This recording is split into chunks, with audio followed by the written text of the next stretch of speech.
नमस्ते साथीहरू, सदा जस्तै आज पनि हजुरहरू माझ अर्को भिडियो लिएर उपस्थित भएका छौँ। आजको विषयवस्तु रहेको छ जापानिज अङ्कहरू कसरी पढ्ने र लेख्ने त। नेपाली अङ्कहरूको प्रयोग जस्तै जापानिज अङ्कहरूको प्रयोग पनि सदा सर्वदा जताततै नै प्रयोग गर्ने भएकोले जापानिज अङ्कहरू पनि जान्नुपर्ने अत्यन्तै महत्त्वपूर्ण कुरा हो। आजको विषयवस्तु हजुरहरूले अभ्यास गर्नुहोला। ढिला नगरी सुरु गरौँ है त।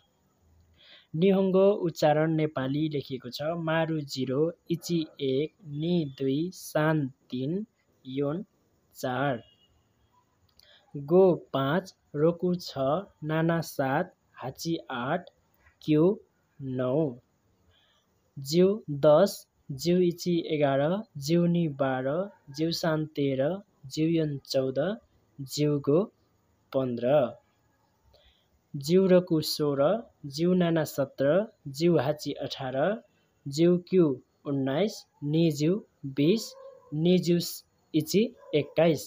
अब नि जिउ नि 22, नि जिउ क्यु 29 यसै गरेर लेख्न सकिन्छ। त्यसै गरी सान जिउ 30, योन जिउ 40, गो जिउ 50, रोकु जिउ 60, नाना जिउ 70, हाची जिउ 80।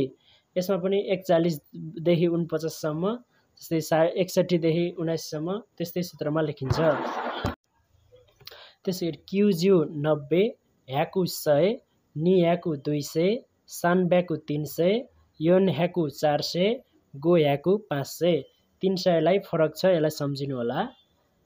त्यसै गरी रोप प्याकु 600, नाना ह्याकु 700, हाफ प्याकु 800, क्यु ह्याकु 900, हजारलाई सेन भन्ने रहेछ, नि ह्याकु 2000।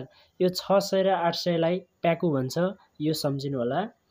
त्यसै गरी सान जेन 3000, योन सेन 4000, गो सेन 5000, रोकु सेन 6000, नाना सेन 7000, हात सेन 8000, क्यु सेन 9000, मान 10000, जिउ मान 1 लाख, ह्याकु मान 10 लाख, इसेन मान करोड, ओकु 10 करोड रहेको छ।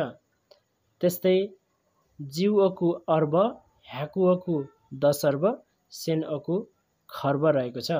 यतिसम्म जानिसकेपछि तपाईँहरूले प्र्याक्टिस गर्नुहोला। सुनेर साथ दिनुभएकोमा हजुरहरूलाई धन्यवाद। अर्को भिडियोमा भेटौँला।